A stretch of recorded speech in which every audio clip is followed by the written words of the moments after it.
Thank you for being here with me today. I'm with the Happy Wives Club at the Messenger Church in Phoenix, Arizona, where Minister Deborah is the head of this wonderful group of ladies, which is a marriage group where they get together and they meet and they just talk about how we can all have better marriages. So I first of all want to just ask Minister Deborah, how did you come up with the name the Happy Wives Club? Well, it is it's actually the Praying Wives Club. Okay, the Praying Wives Club. So I stand corrected. The Praying Wives Club. I like that. Right, and we basically started over maybe 3 or 4 years ago. And what we do is we meet about every other month now. Okay. And we come together. We have a breakfast. Okay. We have a topic that we talk about. Okay. And then after that, then we pray for our husbands. I like that. We pray for our husbands. Lord knows they need help. They need our prayers. I like that. So the Praying Wives Club. Basically, I came up with this concept to sit down and talk to women. As you know, I'm working on my second book, so I'm doing research, first of all, for a book that's geared towards married ladies. And it's been on my heart because so many people have different ideas of marriage, and you hear so many people that are single say that they don't want to be married because the only thing they see is a negative representation of marriage, and they don't see enough married people being real about what it takes to get to the next level, what it takes to, get beyond the first year and to get to the second year and the third year, and how do you get to 5 years and 7 and 10. So that's why I'm glad that you ladies all, you have different years of marriage, myself included. Me and my husband, we just celebrated 10 years. So, yeah, you were there. We actually married you. You guys sure did, Bishop Rick. We did our wedding ceremony. We just celebrated 10 years. So, real briefly, I just want to go around the table, and I want each of you to just tell your name, just your first name, and just tell how many years you've been married, and then maybe, just maybe how you and your husband met or whatever. So, we're going to start with you. My name is Zanya, and I met my husband at school. Okay. Valley View Elementary. Okay, so you guys were in middle elementary? Elementary. I've been with him since 6th grade. Wow. And we got married in 2003. Okay. And we've been together 11 years. Wow, so you've been married for 11 years? Yes. Okay, but you've been together since the 6th grade. Wow, that's a long time. So you guys basically grew up together? Yes. So you've been through a lot? A lot. A lot. Okay. Sit down. A lot. Okay. All right, Minister Deborah. Okay, I've been married. I got married the first time when I was 16. Okay. And I was married for 7 years. Okay. So I got married at 16, divorced at 24. Okay. And remarried at 24. Wow. Okay. We married at 24, been married for 30 years. Wow, that's a And blessing. we've been knowing each other since we were in the 6th grade. Never dated. Mm-hmm. He went his way, I went mine. Mm-hmm. And when I was going through my divorce, then we started that talking. Okay. And Awesome. ended up getting married. Getting married. Okay, so I want to hear all about that. Okay. Minister Deborah. I've been married 25 years. Okay. My husband really from New York, and I'm from Pittsburgh. But Okay. we met out here in Arizona. Okay. And we dated for 3 years. Well, almost 3 years. Okay. That March would have been 3 years, Mhm. but we married in January on Okay. his birthday. Okay, on his And birthday. then on my birthday was when I met him. Okay. So we dated 3 years, and then we got married. So we've been married 25 years. Wow, Mhm. awesome. Yeah. Okay. My name is Yolenta. I'm from Phoenix. My husband is from Brooklyn, New York, and we have been married for 25 years. Wow. And 25 years. my mother introduced us. Okay. Wow. A lot of people don't like that, like when their mother or father Well, introduces not because them. at the time I wasn't looking for a relationship. Yes, it's got like it. she said, "Well, I have a nice man." I said, "I don't want to meet no nice man, no bad man, no man. I don't want to meet no man." Right. Mm-hmm. But my mother introduced us, and Okay. he pursued me, and we ended up dating and then getting married. Awesome, 25 years. So there's a lot of experience around this table. So like you said, a lot of ups, a lot of downs, and you know, hopefully, prayerfully, something will be said that will bless somebody else. Because again, you know, things that we go through, a lot of times, you know, we always ask, you know, why Lord, why am I going through this? Why is this happening to me? But really, it's not even about us. It's about when we come out on the other side and sharing what God did for us so that it can in turn bless somebody else. So that's what I really want this to be about. You know, just feel free to share from your heart so that whatever you say, you might think is very minor, but for somebody else that might be just the word that they need to hear. Right. So my first question is, many short-lived marriages begin because couples assume things will change for the better once they get married. So what advice would you give to a newlywed, somebody who just got married? And we'll start, well, you just finished, so we'll start with you, Sister Deborah. Okay, what advice would you give to a newlywed? A newlywed? Take away all plan Bs. Okay. B, C, D, whatever it is.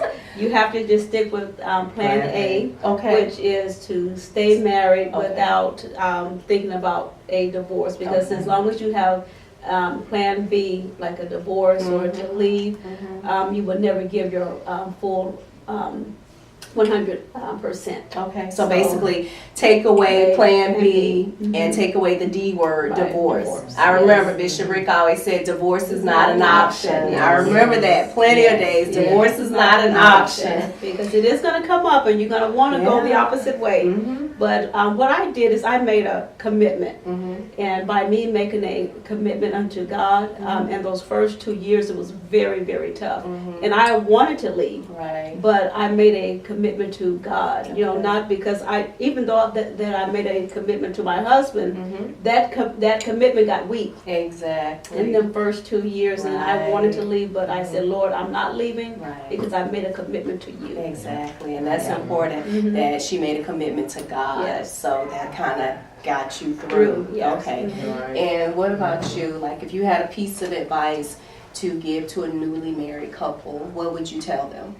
Never go to bed angry. Okay, I've heard that before. Never go to bed ever. angry. And when you have a problem, sit down and talk it out right then and there. Okay. Rosie's alive, yes I know. So I'm free from crying, free from my depression. Put my faith inside your love. Now I'm reaching for my blessing. 'cause he died and he rose. He's alive, yes I know. I'm crossing over, I crossed over. I put the crossover over. Let's work. So good be the God who died on the cross, then rose on the third day. Putting every sin to the past, new life, free mind. Our God is amazing. Who greater than the Lord Jehovah? Who compares to the power of God? Straight from the Okay. So, what about you? What piece of advice would you give to a newly married couple?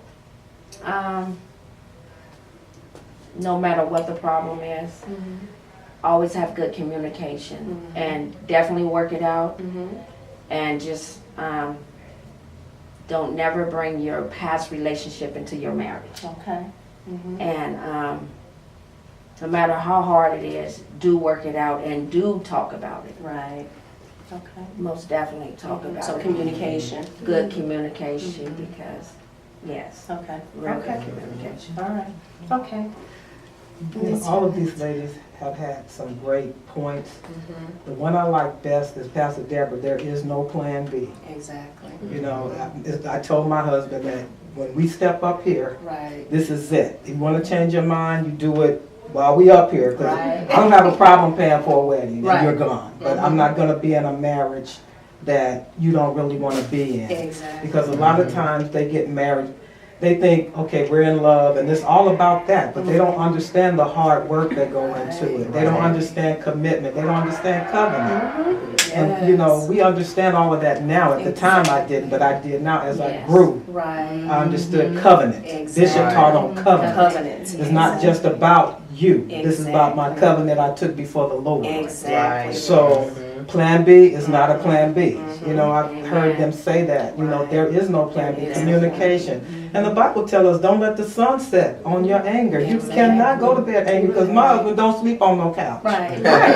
No, you're not sleeping on the couch. Right. Yeah. You know what I'm saying? We're not doing this because that's allowing the devil a place. Right, that's true. To come in. That allows the enemy to come in. So what I would tell married couples is just what these ladies said. There is no plan B. Exactly. Communication. Don't go to bed angry. Great advice. Give no place to the devil. Exactly. I like that. And something, I just want to piggyback on something that you said, which is key. A lot of couples don't realize that the seriousness of the vows that they're taking. And you said covenant. And I just posted something the other day on one of my social media accounts, and it had the rings, it had the wedding bands. And I said, this is more than just a promise. I said, this is a covenant. Yes. And I don't think a lot of people or enough people realize that this is not just a promise, me promising you something, but we're in covenant before God. This is a covenant. This is serious. So thank you, ladies. Those were all great answers. Okay.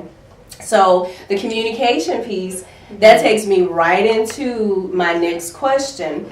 And I did a blog post, and it was about like the top reasons for divorce. And it changes a little bit over time. And just to show you how times have changed, I think back in maybe the 40s or the 30s or something, when I was doing some research, it talked about the top reason for divorce. Can you guys take a guess at what it would be? Why would couples in the 30s and 40s? In like the 30s and 40s, what would probably be the top reason? Why would a couple maybe get divorced?